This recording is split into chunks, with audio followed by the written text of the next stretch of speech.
Hey everybody, Dave Whitmarsh, Whitmarsh Consulting Group, and best practice in HR and best practice in sales and marketing. So today we have a double winner that's going to touch on a couple different topics, and we're happy to be interviewing Tim Hughes from DLA Ignite. And Tim's got a very interesting story from I haven't heard it all. We just had a brief 5-minute call, but I think it's very interesting, or it will be very interesting, and looking forward to sharing it with you. So thanks for coming on, Tim.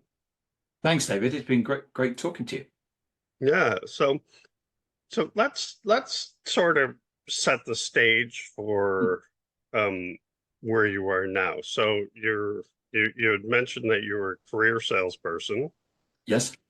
And then what was the epiphany that sort of made you move to what you're doing now? I was in my 40s and I was selling accounting systems, business to business, and I Mm-hmm. kind of got bored of it and I wanted to do something else. And this social media thing started. And I started getting into it and I found it interesting and I decided that I wanted to actually do something with social media rather than do my job at corporate. Okay. And then once you started that, then you realized that the ability, well, we can see you have your book, Social Selling, Yes. aligned a few different ways on your bookcase and on your credenza there. So tell us so you wrote that. So tell us a bit about the book. Yeah. So I wrote the first edition back in 2016, and it was the realization or my understanding that we could use social media as a mechanism for good to help connect people have conversations, and ultimately to sell things. So the first thing that I need to say is when people send you connection requests and immediately pitch to you, that isn't social selling, that's spam. So we've come up with a definition of social selling, which I need to read off the wall, which is it's using your presence and behavior on social media to build influence, make connections, grow relationships and trust, which lead to conversation and commercial interaction. So what Excellent. we're doing is that we're helping people use social media as a mechanism to have conversations. Perfect. Yeah. And so what's interesting, I think anybody that spent any time in sales can certainly appreciate it and probably, you know, get 101 different tips on things that they should be doing versus not doing. So, and it's very easy as a salesperson to, I think sometimes we lose focus of what we want to accomplish, and we just see somebody we want to talk to and go right for the jugular, right? It's not always the best way to go, and I think that you've got a book to prove that that's not the best way to go, right? Yeah, So I think most people would agree that if you try and if I go up to you and say buy my product, what mhm, that usually does in the person is it forces a fight or flight reaction, and mhm, we resist it. And so what we need to do is we end up. It sounds disingenuous, but you actually sell more by not selling. The other issue that all marketing departments have today is that they go to market and say exactly the same thing, which is buy my product because we're great. yeah, And of course, we have this situation where we have so much information, and then we can go out and find whatever information we want. That actually products and standing on tops of buildings shouting how great your product is just blurs into noise. So the only way, well, the only unique selling point that we have today is ourselves. yeah, It's who we are. It's our experiences. It's the stories that we can tell, because nobody can actually tell the difference between products. I was selling accounting systems. I mean, are they any different? No. no, Or if they are, the buyer can't tell. You may have someone here from SAP who will say, well, there's this particular field that's a little bit higher and it's blue or whatever. but nobody can actually tell the difference. And at the end of the day, people buy because of people. Yeah, yeah, absolutely. Yeah, so the sphere of influence from social is there, and I've said the aspects of what you said. I said it's amazing how many people I connect with people, and I have a fair amount of connections over a number of different channels, and it's amazing the perception of a relationship that you have with some people that you don't actually even know. Yes. Like you have no clue who they are, kids, anything, but they share, a common interest, whether it's sales and marketing or HR, and they have a number of friends that match with ours, and you connect, and over time, you know, they, you know, depending on the social network and depending on where you are, they get a better understanding of you, and there's a level of friendship that forms, right? And it's really based off of nothing other than social post and influence. Right? So Yes, I think what happens is that well, what we teach people is about how you can connect to people, and the important thing is not to sell. Because mhm, the moment you see, we're taught things in sales. The classic is the alternative close, which is that when I basically try and get a meeting with you, David, what I do is I say, can you make next Tuesday or Thursday? Because mhm, then what happens is that the question is it Tuesday or Thursday rather than is it a meeting with me or not? But the thing is that as soon as you do that, a person knows that's a salesperson. yeah, So you have to do so. There's so much things that we have been taught in sales that we have to unlearn because what we're trying to do is we're trying to have a conversation with somebody, and we can do that by connecting to people. But if we connect to people and immediately start to sell, or say, can we have a meeting and it's next Tuesday or Thursday, we know that they're going to try and pitch to us. So immediately we walk away. So what we teach people is a process of connecting to people and then building up a relationship, yeah, and building up trust. So it's the know, like, and trust ladder really that we're going up.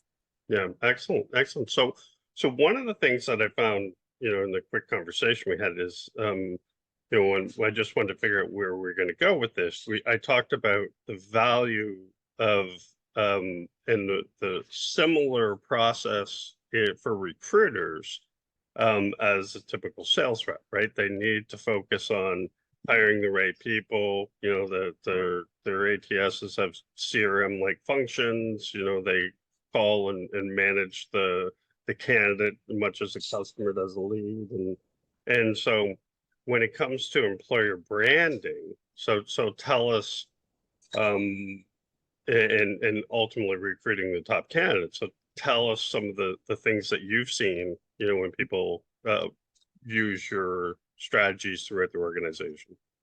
So we know that 63% of the world's population is now online. Yeah, And we're now spending the average person spends 2 hours 23 minutes a day in social media. So we know that our buyers, our customers, our employees, our future employees, our investors, our future investors, all of them are on social media. It's really just a case of I often tell the story of if I could pick you up tomorrow morning and drive you to a place where there are all of your prospects, would you be interested in me picking you up? And everybody right. says yes. And it's Yeah, the same thing as, if I could basically pick you up tomorrow morning and drive you to where all the top talent is, all you have to do is go up and talk to them. It's exactly the same. And so what we do is when we work with organizations, first and foremost, we empower the sales team because it's very easy to say to leadership, you're going to generate this amount of pipeline, therefore there's a revenue benefit. But the second people that we generally empower are the human resources team. And what we do is that we get them to start externalizing the culture that they have and placing that out on social media. So they're saying, we're an organization that supports women empowerment. We're an organization that supports neurodiversity. And rather than kind of sitting that in and having that in rooms and holding it in, what we're doing is that we're sharing that out on social media. And we're joining the conversations and starting conversations around those things. And what we found was that the talent out there probably that are not actually searching for a job. So the talent that actually stays longer and works harder, they're the people that will see this and go, that looks like a really interesting company to work for. And then walk across and say, do you have any, can I come and work for you? The other thing is that we know that people looking for a job are online, and what they're doing is that they're checking out companies to say, is this company a company I want to work for? Does it have the ESG policies I want? Is the classic example, I had someone come to me and said, this company's just taken over mine. Do you think I should work there? And the guy comes from an Indian background, and I said, no, the organization is far too white for you. And so what's happening at the moment is that people are making decisions about where they're going to work based on the LinkedIn profiles of the management team and the and the investors and everything that and we can do that without the organization knowing. Yeah, yeah. And that's And really it's just about sharing the things that most companies are probably involved in or doing. Not every company, of course, but a good chunk of companies do really innovative, fun things and support programs, and yet rarely promote them, right? Well, we always get we get things around International Women's Day and we get things around Pride, and often what we find is that when we drill into that, there actually isn't anything there, and people have become very cynical about it. Hmm. And so, but if you're looking for a job and you want to make sure that you're going to be working for a right organization and you're going to fit in, you're going to look at the people online. And you're going to see whether that's the place that you want to work. The same as, if you're seeing, for example, my ex-company, Oracle, do a lot of work around women empowerment. And if you're seeing lots of programs around women empowerment, you're going to attract more women to work there. Yeah. So they ran a women empowerment session yesterday, and all of the people there, all the women, were asked to post on social media about their at the event. So of course they're going to get more, and of course that's important. Yeah, absolutely. And so although it empowers HR, do you find that HR gets involved in the process, or is it usually more just an internal communications type of person or marketing person that says, okay, guys, you know, can you buy into this social I think campaign? it's more about it's empowering the recruiters, especially if they have internal recruiters. It's more about building this platform externally about your culture, and getting people to say, I want to apply for those jobs. And the type of people that you're going to get applying are the people that are going to work harder and stay longer. Yeah, that makes a lot of sense. With the benefits, obviously the sales is there, right? And sales can benefit from it. Um, and then, HR, recruiting, and really sharing your successes and cultures and your successes, your internal culture, all that is really good.